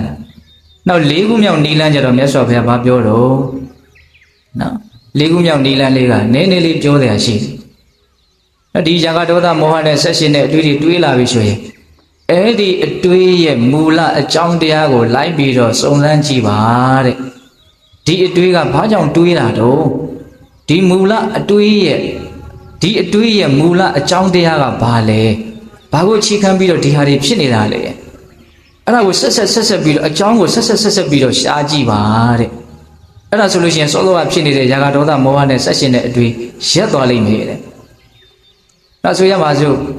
တရားကိုဒေါသဖြစ်နေတယ်။ဘာလို့ဒေါသဖြစ်တာတော့။ဒီလူကငါ့ကိုဘလို့တွေဘာတွေလုပ်တာ။ဒါနဲ့အဲ့ဒါကိုဘာလို့လုပ်တာတော့အဲ့ဒီလူကဆက်ပြီးတော့တွေးကြည့်နော်။ဒါကသူ့ဘက်ကရှုထောင့်ကနေပြီးတော့ကိုတွေးကြည့်တာ။ကိုယ့်ဘက်ကရှုထောင့်အနေနဲ့ကြည့်ရင်ဘာလို့ငါဒေါသဖြစ်တာတော့နော်။ငါမြစ်တာမထားနိုင်လို့ပေါ့။ငါတွေးကြုံနေတဲ့ဒီအခြေအနေစိတ်တို့ရဲ့အခြေအနေကိုစိတ်မတူအောင်ငါမလုပ်တတ်လို့ပေါ့။ငါရဲ့နှလုံးသွင်းနေညံပြင်းနေလို့ပေါ့တကယ်လို့ငါမြစ်တာဖြစ်အောင်လုပ်မယ်ဆိုရင်လည်းလုပ်လို့ရတာပဲဘာလို့ငါဒေါသဖြစ်တော့ငါရဲ့နှလုံးသွင်းမှားယွင်းခြင်းတည်းဟူသောအကြောင်းကြောင့်ငါဒေါသဖြစ်ရတာဟောဘာကိုသွားတွေ့တော့အာယောနိသောမနတိကာရကိုသွားတွေ့တယ်နော်ဒါမြင်အဲ့ဒါကြီးရောဘာလို့ဖြစ်တာတော့ငါတတိမရမိဘူးငါမိမိရော့နေတယ်တမမို့ငါသူတော်ကောင်းနေနဲ့မပေါင်းမိဘူးငါဘလို့တွေဖြစ်နေတယ်ငါမှားယွင်းမှုရဲ့အကြောင်းတရားတွေဘာတွေဖြစ်နေတယ်ဟောအကြောင်းတွေကိုထပ်ပြီးတော့အကြောင်းထပ်ပြီးတော့ဘာလို့တော့ရှာတာသူကနည်းနည်းလေးနေတဲ့သဘောရှိတယ်ဟုတ်လားဒီအတွေးကိုဘာကြောင့်တွေးတုံးလို့အကြောင်းရှာတယ်တွေးပြီးဆိုရင်အဲ့ဒီဟာကဘာကြောင့်ဆက်ဖြစ်တာတုံးလို့ထပ်ပြီးတော့အကြောင်းကိုရှာမယ်အဲ့ဒီလိုနီးနဲ့ဒီယုံညံ့တဲ့အတွေးတွေကိုရပ်တန့်သွားအောင်ကြိုးစားရမယ်တဲ့မကောင်းဘူးလားအဲ့ဒါကိုမြတ်စွာဘုရားဥမာဘလို့ပေးတုံးဆိုတော့နောက်လူတယောက်ကမြန်သွားနေတယ်တဲ့အဲ့မြန်သွားနေတော့သူစဉ်းစားတယ်ငါဘာလို့မြန်သွားမှာတော့ငါနှင်းနှီးသွားလေရသားပဲဟောမြန်သွားတော့မောတာပါနော်ငါနှင်းနှီးသွားတယ်ရသားပဲငါ့ကိုဘယ်လိုမှဒုံနဲ့ရိုက်ခိုင်းပြီးတော့မြန်သွားလို့ပြောနေတာမဟုတ်ဘူးအဲ့တော့ငါနှင်းနှီးပဲသွားမယ်ဟာငါဘာလို့နှင်းနှီးသွားမှာတော့နော်ငါရက်နေမယ်ဆိုရင်လေရသားပဲရက်နေတာကိုတတ်တာလားဗောနှင်းနှီးသွားတာနဲ့ဆိုင်ရက်နေတာမတတ်တာဘူးလားတတ်တာဟာငါဘာလို့ရက်နေမှာတော့ငါထိုင်းနေရင်လေရသားပဲဟောထိုင်တာကရက်တာတဲ့ပုံမတတ်တာဘူးလားတတ်တာလေဟာငါဘာလို့ထိုင်းနေမှာတော့ငါတက်တောင့်တက်တာလေးတာတာလေးတုံလုံးလေးလှဲနေလိုက်ရင်လေရသားပဲဆိုတော့တာတာလေးအိတ်ကိုလဲအောင်ဆက်နေတယ်တဲ့တော်တော်တက်တာသွားပြီဒါဥမာပေးရနော်မြတ်စွာဘုရားကတော့ယုံညံ့တဲ့အတွေးတွေတွေးနေတယ်ဆိုတာတကယ်တမ်းကပေါင်းဆိုမြန်သွားနေတဲ့သဘောပဲဟုတ်လားဒီအတွေးရဲ့အကြောင်းတရားတွေကိုရှားပြီးရှင်ဒါနှင်းလေးသွားတဲ့သဘောဖြစ်သွားတယ်နည်းနည်းတက်တာသွား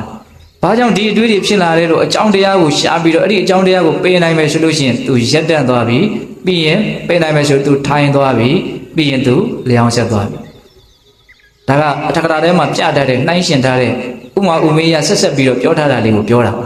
မြတ်စွာဘုရားကတော့အဲ့လောက်ကြီးအသေးစိတ်ပြီးတော့မပြောပါဟုတ်လားမြတ်စွာဘုရားကတော့ဒီအတွေးရဲ့မူလအကြောင်းတရားကိုရအောင်ရှာရမယ်စဉ်းစားကြည့်ရမယ်ဟုတ်လားအဲ့ဒါလို့ဆိုလို့ရှိရင်အဲ့ဒီအတွေးရက်တန့်သွားနိုင်တယ်ဥပမာဘာကြောင့်ငါမြန်သွားမှလဲငါနှင်းနှီးသွားမယ်ဘာကြောင့်နှင်းနှီးသွားမှလဲငါရက်မယ်ဘာကြောင့်ရက်နေမှလဲငါထိုင်ပြလိုက်မယ်ဘာကြောင့်ထိုင်နေမှလဲငါအိတ်ရှက်ပလိုက်မယ်ဆိုလိုတာကနီးမျိုးစုံနဲ့ဒီယုံညံ့တဲ့အတွေးတွေရဲ့အကြောင်းတရားကိုရအောင်ရှာပြီးတော့ဒီအတွေးတွေကိုရက်တတ်အောင်အားထုတ်တတ်အောင်အဲ့ဒါကိုအရင်တို့အဲ့ဒီအပွင့်တက္ကရာထဲမှာဇတ်တော်လေးတစ်ခုကိုတောင်သူကဥပမာအနေနဲ့ပြပြီးတော့ရှင်းပြတာရှိတယ်အဲ့ဒီဇတ်တော်လေးကပေးတဲ့တို့ကြားဥပါတယ်ဒုတုပဇတ်ဆိုတာအဲ့ဦးဇင်းတို့ငယ်ငယ်တုန်းကမူလာတန်းမှာဘယ်အတန်းမှာလဲတော့မသိဘူးအဲ့ဒီဇတ်တော်လေးကိုပုံမြင်လေးအနေနဲ့သင်ရတာရှိတယ်နော်မြေပြိုပြီဆိုပြီးတော့ယုံတကောင်ကပြေးတာကြားဦးတယ်မဟုတ်လားနောက်ယုံတကောင်ကနောက်အုပ်ရှိပင်အောင်မှာအိတ်တာနောက်အုပ်ရှိပင်အောက်မှာအိတ်တာအဲ့ဒီအုပ်ရှိပင်သားမှာထပင်ကလည်းရှိတယ်နောက်ထပင်ရှိပြီဆိုရင်တော့ထွေး6တွေပါတွေကလည်းကျွေနေတာရှိတာပေါ့ဟုတ်လားအဲ့ဒါသူကအဲ့ဒီထွေး6နာလေးကပ်ပြီးတော့အိတ်ပြောနေတာ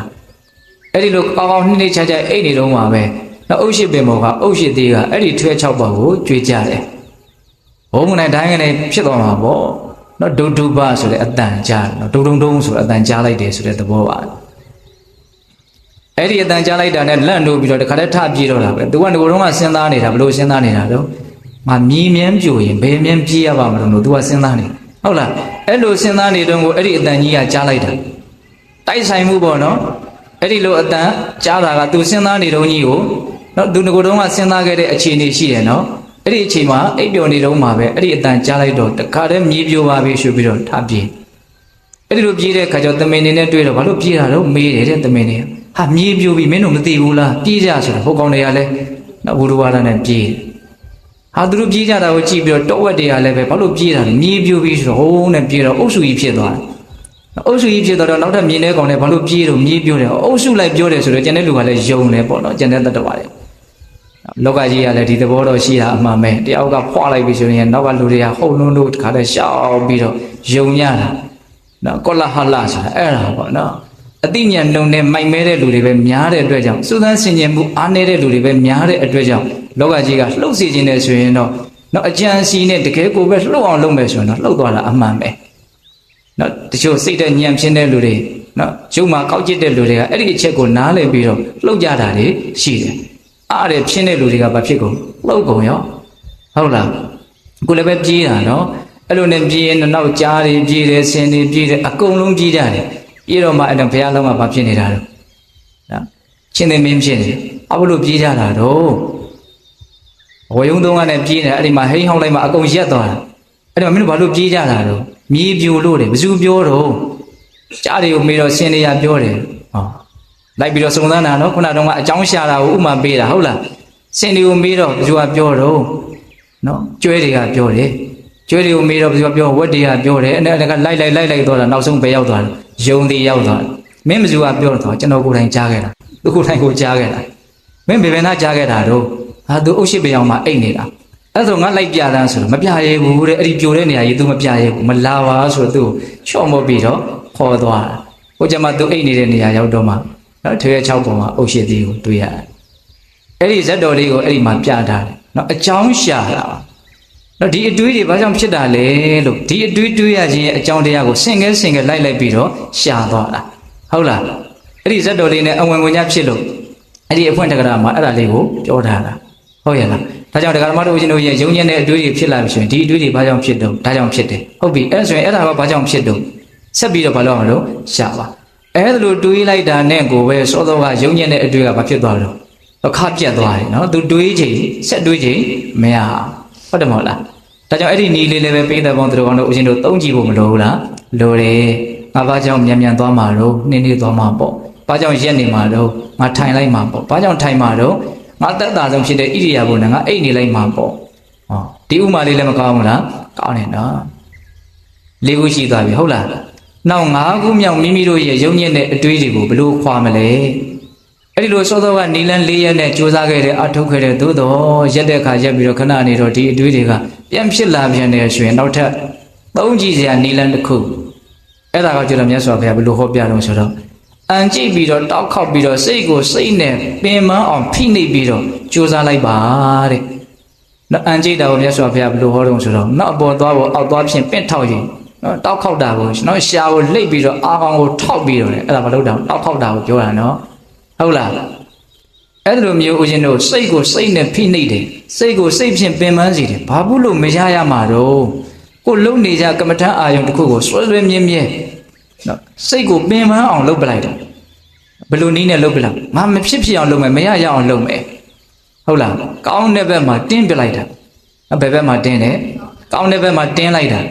ဟုတ်လားအဲ့ဒီနည်းရလည်းပဲတစ်ခါတလေအများကြီးအသုံးတည့်နိုင်တယ်နော်ဟုတ်ရဲ့လားအဲ့ဒါကိုမြတ်စွာဘုရားဥမာဘယ်လိုပေးတော့ဆိုတော့အားအလွန်ကောင်းတဲ့ယောက်ျားတစ်ယောက်ကနော်ကျမကြီးဖောက်ပြန်ပြီးတော့အရင်ချွေရင်းနေတဲ့လူမမာတစ်ယောက်နော်အားအလွန်နဲနေတဲ့လူတစ်ယောက်ကိုတော့ခေါင်းကနေလေပင်ကနေကင်ပြီးတော့လက်ဖက်နှစ်ဖက်ကိုချုပ်ပြီးတော့တခါတည်းသူ့ကိုအတင်းဖိနှိပ်ညှစ်ပစ်ထားလိုက်တယ်လို့မျိုးဟုတ်လားကောင်းတာဖြစ်အောင်လုပ်မယ်မကောင်းတာတွေမဖြစ်စေရဘူးဆိုတယ်မုံမြတ်တဲ့စိတ်အားကောင်းတဲ့စိတ်နဲ့စောစောကယုံညံ့တဲ့အတွေ့အကြုံဖြစ်နေတဲ့နော်အားငယ်တဲ့စိတ်ဘာလို့ပြန်လို့ဖိနှိပ်ပြလိုက်တယ်တော့ပေါ့ရလားဗျမရရအောင်ကြိုးစားမယ်ဆိုတဲ့စိတ်နဲ့ကြိုးစားပါတဲ့နော်ဒီလိုယုံညံ့တဲ့အတွေ့အကြုံကိုဖယ်ဖို့ကြိုးစားလို့ကိုယ်ခန္ဓာမှာဘာမှထိခိုက်သွားကြအကြောင်းမရှိပါဘူးမဖြစ်အောင်လုပ်မယ်ဆိုပြီးတော့အဲ့လိုလုပ်လိုက်မယ်ဆိုရင်အဲ့ဒီခံယူချက်ကြောင့်ကိုပဲဘာဖြစ်သွားနိုင်တော့ယုံညံ့တဲ့အတွေ့တွေရပ်သွားနိုင်တယ်နော်ဟုတ်ရဲ့လားအဲ့တော့ဦးဇင်းတို့ပေးတဲ့ပေါင်းတော့နီလန်းမတစ်ခုပေးထားတော့ဗျာ၅ခုပေးထားတယ်အဲ့ဒီနီလန်း၅ခုကိုနော်ကိုနဲ့တင့်တော်တဲ့နော်နီလန်းကိုရွေးချယ်ပြီးတော့စူးစမ်းကြည့်ရမယ်နီလန်း၅ခုစလုံးတင့်တော်နေတာလည်းဖြစ်နိုင်တယ်နော်ဟုတ်ရဲ့လားဒါကြောင့်မြတ်စွာဘုရားရှင်ကိုရမကြီးရဲ့နောက်လုံးစုံကိုတည်တော်မူတဲ့တပ်ပညုတဉာဏ်ကိုယုံကြည်ပြီးတော့ယုံညံ့တဲ့အတွေးတွေကိုဒီနီလန်း၅ရက်နဲ့ဖြစ်ဖြောက်လို့ရနိုင်တယ်ဆိုတာကိုနားလည်ပြီးတော့နောက်တရားဓမ္မတို့ဦးဇင်းတို့ရဲ့ဘဝမှာပူလောင်မှုရှုပ်ထွေးမှုဆင်းရဲဒုက္ခများစွာကိုဖြစ်ပေါ်နေစေတဲ့နောက်လည်းပဲဖြစ်ပေါ်နေစေအောင်မယ်နော်ဒီမကောင်းတဲ့အကြောင်းတရားတွေဒီမကောင်းတဲ့အတွေးတွေကိုဖယ်ရှားဖို့အတွက်ဒီနီလန်း၅ရက်ကိုအသုံးပြုရမယ် တော့အသုံးပြုခြင်းတယ်ဆိုလို့ရှိရင်တစ်ချိန်မှာအသုံးပြုနိုင်ဖို့အတွက်ဒီနီလန်းကိုဘာလို့ထားဖို့လို့မှတ်သားထားဖို့လိုတယ်နော်ဟုတ်တယ်မို့လားမှတ်သားထားဖို့လိုတယ်နော်မှတ်သားမထားဘူးဆိုရင်အခုတော့နားလည်လိုက်တယ်ဟုတ်တယ်ဒါပေမဲ့မှတ်သားမထားဘူးဆိုရင်နောက်တစ်ချိန်အသုံးချမယ်ဆိုရင်ဘယ်ကစပြီးတော့ကောက်ကန်လိုက်ရမှတော့တိမှာမဟုတ်ရလားဒါကြောင့်တော့သင်ယူတယ်ဆိုတာဘာလို့ဖို့လဲလို့မှတ်သားဖို့လဲလို့တယ်စွဲတော့ဒါကိုထက်ကမှတ်ထားဖို့လိုတယ်ဘလို့လုပ်ရမလဲဒီနီလန်းကိုမလုပ်ထားတော့မှတ်ထားဖို့လိုတယ်နော်အဲ့ဒီမှတ်သားမှုများမှကိုယ့်ရဲ့စိတ်ထဲမှာတစ်ချိန်မှာသုံးနေတယ်ဆိုရင်သုံးလို့ရမှာဟုတ်ရလားဒါကြောင့်ဦးဇင်းတို့နော်မှတ်သားမှုအားကောင်းအောင်လည်းပဲနော်တတိကြီးထားပြီးတော့နားထောင်တတ်ဖို့လည်းလိုတယ်ဟုတ်လားအတိပ္ပယ်ကိုနားထောင်တဲ့ကိုကစရှင်းရှင်းလင်းလင်းဖြစ်အောင်လည်းပဲစူးစူးဆိုင်နားထောင်ဖို့လည်းလိုတယ်ပေါ့နော်နားထောင်တော့ကနားလည်ခဲမှဟုတ်လားဒါကစိတ်ထဲမှာပို့ပြီးတော့ဆွဲတဲ့သဘောလည်းရှိတာကိုနားထောင်တော့ကိုကစဥလေလေဖြစ်နေတယ်ဆိုလို့ရှိရင်ပြီးရင်တော့ဘာမှတောင်စားရှာလို့ရမှာမဟုတ်ရလားအေးဒါကြောင့်ဦးဇင်းတို့ပြည်သက်ပေါင်းတော်ဒီနေ့ညနော်ဝိတေကတဏ္ဌာနာသုတ်တံရုံညင်းတဲ့အတွေးတွေကိုဘယ်လိုဖေရှားမလဲဆိုတဲ့နီလန်9ရပ်မြတ်စွာဘုရားရှင်ကိုရမြတ်ကြီးပေးတော်မူခဲ့တယ်နော်အတွေးတွေတိုင်းရုံညင်းတယ်လို့ဆိုလိုတာမဟုတ်ဘူးဆိုတာကိုလည်းပြောခဲ့တယ်နော်နိခမဝိတေနော်ထွတ်မြောက်မှုနဲ့ဆက်ရှင်တဲ့အတွေးအပြပါဒဝိတေမေတ္တာနဲ့ဆက်ရှင်တဲ့အတွေးအဝိဟိန္ဒဝိတေမငြင်းစေမှုတဏှာကရုဏာကျင်နာမှုနဲ့ဆက်ရှင်တဲ့အတွေးဒီအတွေးတွေကြတော့ဘာလို့ရမလို့ကြည်ထွားလာအောင်မွေးမြူရမှာဟုတ်လားအခုဖေရှားဖို့ကြိုးစားမဲ့အတွေးတွေကဇာကဒေါသမောဟနဲ့ဆက်ရှင်တဲ့အတွေးဟုတ်ရလားနံပါတ်1အသုံးပြုရမယ့်နိလန်းကအာယုံပြောင်းတဲ့နေဟုတ်လားအာယုံပြောင်းတဲ့နေမြင့်မြတ်တဲ့အာယုံစားထိုးမယ်ပေါ့နော်ဇာကဖြစ်တဲ့ဆိုရင်တတ္တဝါတွေနဲ့ပတ်သက်တဲ့ဖြစ်တဲ့ဇာကကိုဘာနဲ့ဖယ်မလဲအတုပါနဲ့ဖယ်မယ်ဟုတ်လားတက်မဲ့တွေနဲ့ပတ်သက်ပြီးတော့ဖြစ်တဲ့ဇာကကိုအနိစ္စနဲ့ဖယ်မယ်နောက်ဒေါသဖြစ်ပြီးဆိုရင်တတ္တဝါတွေနဲ့ဖြစ်တဲ့ဒေါသကိုဘာနဲ့ဖယ်မလို့မေတ္တာနဲ့ဖယ်မယ်ထပ်ပြီးတော့တရားကစစ်တော်တာဟုတ်လားနော်တက်မဲ့တွေနဲ့ပတ်သက်ပြီးတော့ဖြစ်တဲ့ဒေါသကိုကြတော့ဓာတုမနတိကာရနဲ့ဖယ်မယ်နော်မောဟနဲ့ပတ်သက်ပြီးတော့ဖယ်ရှားတဲ့နိလန်းကိုတော့နော်ဆရာကောင်းတမကောင်းအမိပြုပြီးတော့နေရမယ်စာသင်မှုကိုပြုရမယ်ပရိယတ္တိစာပြီးပေါ့နော်မေးမြန်းစုံစမ်းမှုလုပ်ရမယ်နော်တရားဒေသနာကိုအခါအားလျော်စွာနာယူရမယ်အကြောင်းဟုတ်သည်မဟုတ်သည်ကိုကိုယ်တိုင်ဆုံးဖြတ်နိုင်အောင်ကြိုးစားပြီးတော့ဆုံးဖြတ်ရမယ်ဟုတ်လားဒါဆိုလို့ရှိရင်မောဟဓာတ်တွေကိုဖယ်ရှားနိုင်တယ်ပေါ့ဒါနံပါတ်1နိနောက်နံပါတ်2ကပါတော့အပြစ်ကိုစဉ်းစားဆင်ခြင်တဲ့နိနော်ဒီရာဂဒေါသမောဟနဲ့ဆက်ရှင်တဲ့အတွေးတွေဟာနော်ယုံညံ့တဲ့ကာယကံဝစီကံမနောကံတွေကိုဖြစ်စေပြီးတော့ယုံညံ့တဲ့အကျိုးပေးတွေကိုဆက်လက်ပြီးတော့ဖြစ်ပေါ်စေလိမ့်မယ်လို့အ ਨੇ ဆုံးတော့အဲ့ဒါလောက်အပြစ်ကိုနားလည်ထားဖို့မလိုဘူးလားအဲ့လိုအပြစ်ကိုတက္ကစဉ်းစားဆင်ခြင်မယ်ဆိုရင်လည်းပဲဒီယုံညံ့တဲ့အတွေ့ဟာပျောက်သွားနိုင်တယ်ဥပမာမွေကောင်ပုတ်ခွေးကောင်ပုတ်ကိုလည်းပင်ဆွဲခံပေးရတယ်လို့မျိုးထိခံစားချက်ပြင်းထန်သွားနိုင်တယ်ပေါ့ဟုတ်လားယုံညံ့တဲ့အတွေ့တွေကိုဖြောက်ချင်စိပေါက်ပြီးတော့နော်ပျောက်အောင်လုံနိုင်သွားတဲ့အနေအထားထိရောက်သွားနိုင်တယ်ပေါ့နောက်နံပါတ်3ကဘာလို့မအောင်မင်းနဲ့မစင်သားနဲ့မစင်ချင်းနဲ့နှလုံးမသွင်းနဲ့အဲ့ဒီကိစ္စနဲ့ပတ်သက်ပြီးမေ့ပြောက်ထားလိုက်ဥပမာမမြင်ခြင်းရင်မကြည့်နဲ့ပေါ့မျက်နှာလွှဲထားပေါ့ဟုတ်လားအဲ့လိုမှမရဘူးဆိုရင်မျက်စိမိတ်ထားလိုက်ပေါ့ဟုတ်လားနောက်နံပါတ်4ကဘာပြောတော့နောက်ကြံစီစဉ်းစားခြင်းရဲ့အကြောင်းမူလအကြောင်းတရားတွေကိုလိုက်ပြီးတော့ရှားရမယ်ဒီတွေဘာကြောင့်ဖြစ်တာတော့လို့အကြောင်းတရားကိုလိုက်ပြီးတော့ရှားရမယ်ငါဘာလို့မြန်သွားမှာတော့နှိမ့်နေသွားမှာပေါ့ဘာလို့နှိမ့်နေသွားမှာတော့ငါရက်မှာပေါ့ဘာလို့ရက်နေမှာတော့ငါထိုင်မှာပေါ့ဘာလို့ထိုင်မှာတော့ငါအိတ်ရက်နေမှာပေါ့လို့ဟောအဲ့ဒါတော့မြတ်စွာဘုရားပေးတဲ့ဥမာပေါ့ဟုတ်လားနောက်ဦးဇင်းတို့၅ခုမြောက်နေရပါတော့အန်ကြိတ်၍တောက်ခေါက်၍နောက်ဖြစ်ပေါ်နေတဲ့ဒီမကောင်းတဲ့စိတ်ကိုနောက်ကောင်းအောင်ဖြစ်အောင်လုပ်မယ်ဆိုတဲ့စိတ်နဲ့ဘာလို့တော့ဖိနှိပ်ပြီးတော့ပင်ပန်းစေပြီးတော့ကောင်းအောင်ဖြစ်အောင်ကောင်းတာဖြစ်အောင်ကြိုးစားရမယ်ဟုတ်လားဥပမာအာကောင်းမောင်းတန်ယောက်ျားသည်အာအင်ချိနေတဲ့ယောက်ျားကိုအကုန်လုံးနော်ကင်ချုပ်ပြီးတော့ဖိနှိပ်ညှစ်ပစ်လိုက်တယ်လို့မျိုးပေါ့နော်ကိုယ့်ရဲ့စိတ်ကို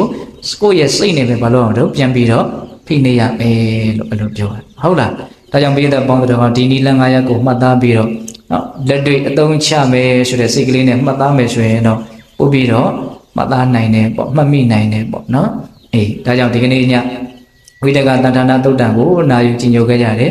မိမိတို့ကြိုးစားအထောက်နေကြတဲ့နော်တရားဘာဝနာလုပ်ငန်းစဉ်နော်ဒီရာဂဒေါသမောဟနဲ့ဆက်ရှင်တဲ့အတွေ့အကြုံတွေးလာပြီဆိုလို့ရှိရင်နံပါတ်1မြင့်မြတ်တဲ့အာယုံကိုပြောင်းပြီးတော့ယူတဲ့နည်းကတော့များစွာအသုံးတည့်နိုင်တယ်ပေါ့ဟုတ်လားဒါကြောင့်အခုနော်ဒီခန္ဓာမှာဖြစ်ပေါ်နေတဲ့သဘာဝတရားတွေရဲ့ပုံမှာသတိထားနေခြင်းကိုကစပြီးတော့မြင့်မြတ်တဲ့နော်အနေအထားကိုရောက်အောင်ကိုစ조사နေရမရောက်ဘူးလားရောက်တယ်နော်ဟုတ်လားဒါကိုလည်းပဲနားလည်ဖို့လိုတယ်နော်ဒ ဒါကြောင့်အပမဒါဆိုတဲ့တတိတရားလက်ကင်ထားပြီးတော့ပေတပေါင်းသူတော်ကောင်းတို့နောက်ဆုံးအားရှိတဲ့မြတ်တရားဘာဝနာလို့ကိုစူးစမ်းအထောက်ပြီးတော့နောက်ဆုံးမဲ့ညာဘုညာမျက်နှိပ်ပံကိုမျက်မှောက်ပြုတ်နိုင်ကြတဲ့သူတော်ကောင်းတွေဖြစ်ကြပါစေလို့ဦးဇင်းတို့ဆန္ဒပြုပြီးတော့ဒီကနေ့ညပေတပေါင်းသူတော်ကောင်းတို့ပြုလုပ်စူးစမ်းထားကြရသောဒါနသီလသမာဓိပညာကုသိုလ်ကောင်းမှုအစွတ်တို့ရဲ့စွမ်းတတ္တိကြောင့်တရားတပည့်တော်တို့သည်မဲ့ညာဘုညာမျက်နှိပ်ပံကိုလင်းမြန်ထုတ်ချောက်မျက်မှောက်ပြုပါရစေကုန်သောဟုပတ္တနာအောင်စုပြုကြကုန်ရာတည်း